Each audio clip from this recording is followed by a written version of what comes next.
Hey YouTube, this is Eddie's Tech Talk, and this is a new video series about staying safe online. Now, a little bit of background about me. I have been around IT basically my whole life, and then I've also interned the last 2 summers doing cybersecurity. And there's a lot that I've noticed, both before the internships and during and after, that really kind of make me scratch my head and say, why doesn't everyone do this? There's, just a couple of things. A lot of them even make your life more convenient that people can really do to make their lives, better and more secure. Better help insulate yourself against identity theft or credit card theft or any of that, which I'm sure is something, that we all care about. We all want to keep our lives, our online lives especially, secure and make sure we don't get hacked and, people don't get viruses and things like that. So this first video here is about LastPass, which is a password manager. And so what LastPass is, it groups all your passwords into this one place. It generates these really secure passwords so that you never have to remember a password again, and yet by the same token at the same time your passwords are much more secure because it's all under one account. So let's show that off and kind of show how that works. So let's head over to LastPass. You just go to lastpass.com to get it. This is just one password manager. There's others out there you can use, but I like LastPass quite a lot. So you just head over here to get LastPass free. You add it to your preferred browser.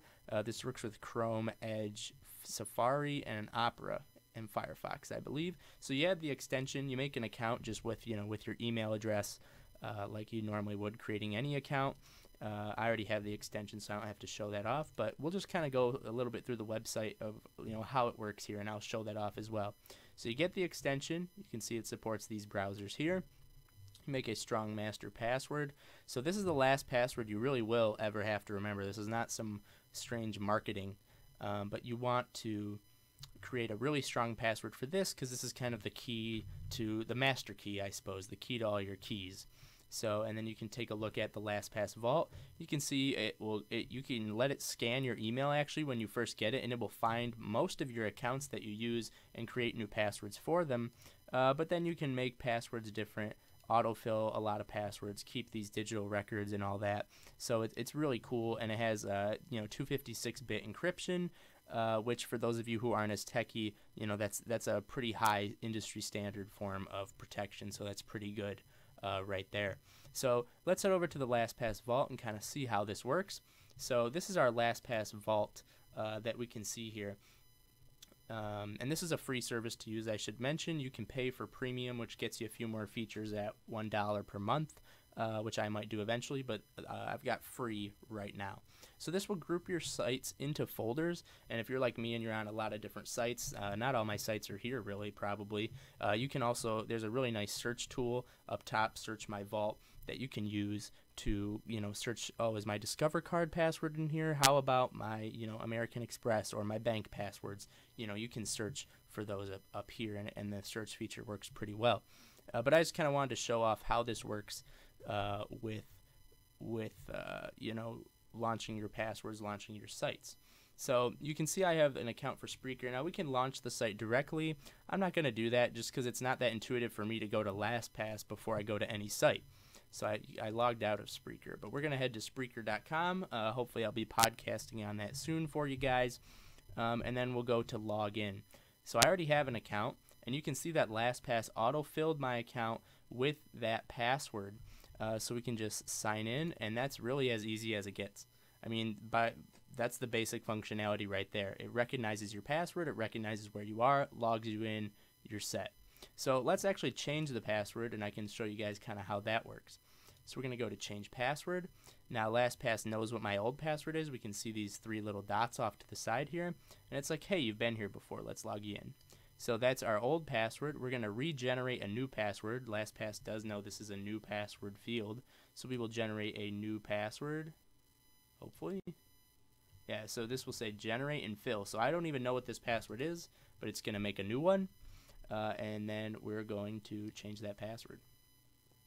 And then over here in the corner, it'll say, hey, we realize you changed your password for this site. Do you want to update that? And we do.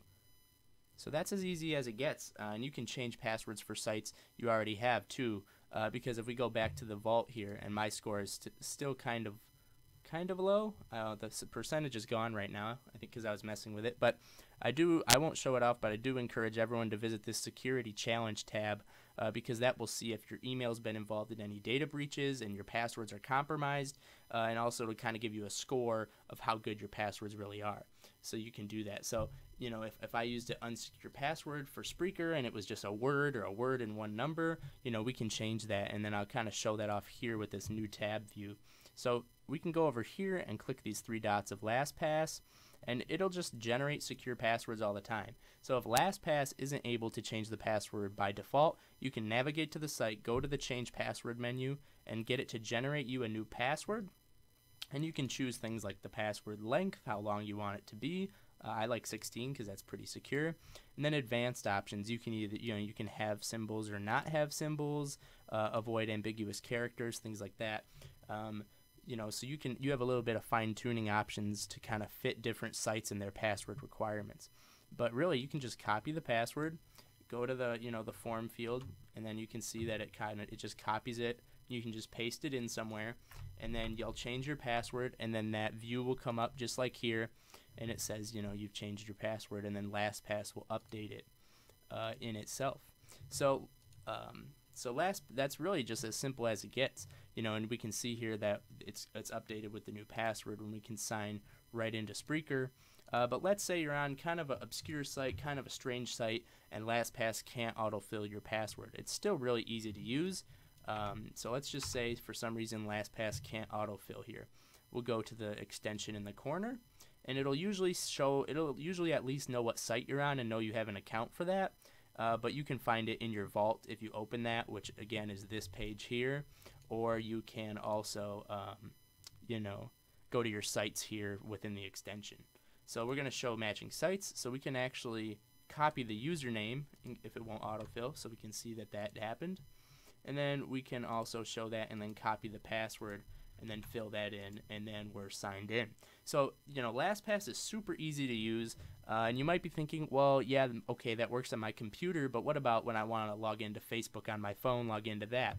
Well, this actually works out very well on your devices too, and I can verify I have this on my Android phone.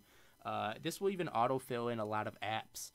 So if you're in an app that it'll autofill, it'll just auto put in your password, your username. It's effortless, less effort than typing in your password, and it's a lot more secure because the passwords are different from account to account. So even if one account of yours is compromised, the rest of them are still secure. So so you can download the app in the App Store, and it'll autofill your app passwords, and it has fingerprint support. So I just log in using the fingerprint scanner a lot of the time. But if you're in a weird app or a strange app and it won't autofill the account, you can do just what I did a minute ago there, and you can just kind of find your matching site, copy your username, copy your password from the app, just copy it right in. So the mobile device experience is still a very, very good one.